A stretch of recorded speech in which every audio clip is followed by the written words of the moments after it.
Hey guys, welcome to the Super Post Show where we talk about things DC, Marvel, and Star Wars, and today I'm here to give a review on Shazam. So obviously I saw Shazam last night and I do have a lot of thoughts about it. I wanted to give a spoiler review, so if you haven't seen it yet and you don't want to hear any spoiler information, just go away right now, come back to it after you see it, come back to this video after you see it. But guys, before you do anything, please like and subscribe and ring the notification bell. So just to tell you guys, if you guys have followed me on this page for a while, I've been trashing Shazam, right? I'm not the biggest fan of Zachary Levi. I think the dude's a clown, to be honest with you, and sometimes his portrayal of Shazam can be very jarring for me, and I really don't enjoy it. But I will be very honest, I was wrong about this movie. I really like Shazam. I really think Shazam is a really good movie, and I wanted to despise this film. I wanted to hate this movie, but to be honest, this movie has my heart. It grabbed me.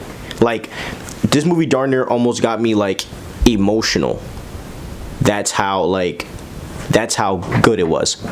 So, I'm going to kind of get into some of my pros and cons for this film, as I usually do. I have about 4 pros and 3 cons, so this is a pretty even out review, so let's get right into it. So here are my pros for this film.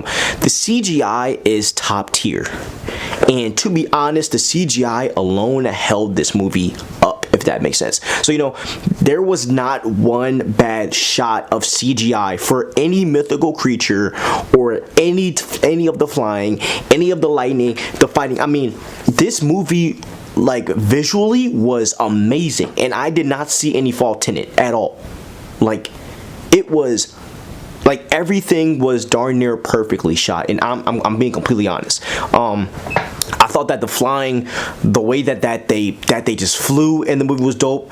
The dragon was, everything was visually appealing. All right, great. My second pro is the scores. The music was beautiful. I mean, a part of me felt like I was in a Harry Potter film because the music was so just universally beautiful. And to be honest, the music sometimes was so good that it sometimes doesn't fit the film, because it's like, they're kind of being clowns, or we're getting this shot like when you guys see it, like there's a shot where we get introduced to the library inside of like Shazam's cave, and the music was just, beyond beautiful, and the music in the third act to me was so fire. It had me, like, I was jolting. I was like, oh my god, like, it was really good. I also think that they in my third pro is that they did a really good job of giving us a problem that only Shazam could solve. And the best way that I can kind of explain that is, like, they made the whole situation stay in Philly, like, and that's where obviously Shazam's from and where the film happens.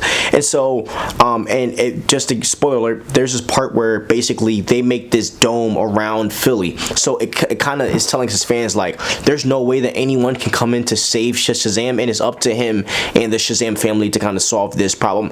I really like that in films, because sometimes it's like, yo, this is like a universal threat, why isn't anyone else coming to help? So they kind of already showed us, like, okay, by doing that, they made it seem as so. So I did like that as well. And yeah, I loved a ton more in this film as well. But those are probably my 3 main pros for Shazam. Now to my cons. Now, I did have the same problem with this in the first film. It is that the portrayal of Shazam is sometimes jarring. Like, when I read the comics and when I watch some of the Shazam animated shows and movies, it's always come off as where, like, Shazam is that kid that is pretending to try to be a serious man. And it can sometimes come off as, like, Zachary Levi's portrayal of Shazam, that he's not even trying to do that. He's just being an idiot. And so to me, it pisses me off when, like, we see that happen. And then to justify my point even more, it's like, okay, Billy's about to be 18, so there has to be some type of, like, there should be some type of maturity going on there. Yes, 18-year-olds are still stupid and immature, I get it, but, like, it seemed like the progression from Shazam 1 to Shazam 2, it felt like there was no progression in the hero at all, if that makes sense. It seems like I'm literally getting the same character, like the same age in both films, and to me that was a little annoying, not gonna lie. Now, second, there wasn't enough space for the Shazam family, and it is hard to have space for 5 to 6 people in a film. It's really hard to cover everyone, so it does seem like a lot of these actors were wasted, and I get it, right? And the big reason why I say that is because the ending for me wasn't as great as it could have been, and it is because, you know, they wanted to make Shazam like alone, to be like, okay, now he has to do this on his own. Now I get it, right? You want to make Shazam the main hero in the end, but when you base your movie on the idea of family, it should end with family in the battle. So I think that you could have done both. I think you could have had Shazam alone fighting, and then you could have had the Shazam family come in the end, and they could have fought, you know, the battle in the end. And to me, it didn't really like connect together in the end for me. So that was like another issue for me as well. Now my last con is the villains. Now I did like the villains, but I wish that Shazam got to actually fight Atlas in the end, because obviously the villains are the daughters of Atlas.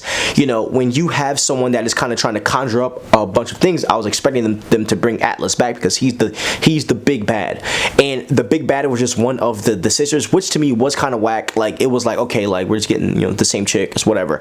You know, I kind of wanted to be Atlas to come off as this really powerful being that it looks like Shazam can't beat, you know. So, and I would have loved it to be where the final battle is Shazam scoring off against Atlas, and then the Shazam family scoring off against Atlas's daughters. That would have been dope to me, but we didn't really get that. So, you know, the ending for me is a little 50-50. But other than that, as I said, I did like the film. I think the tone of the film is great. I think the color grading is amazing. I mean, I have, you know, the utmost respect for this film. The pacing is really fast, and it is a good thing, because it honestly, I do think that the first Shazam was paced a little too slow, and I think that has a lot of reasons to do with why I really hate that movie. But with this one, the pacing is so fast that, you know, some of the dumb stuff that they have in the movie is so fast that you're kind of just like glossing over. So it's not giving you enough time to kind of like revel in the actual garbage. So, you know, I am going to watch it again, and I honestly hope that I don't hate it after I watch it a second time.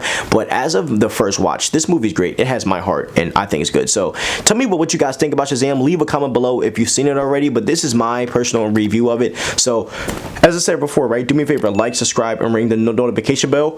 Peace.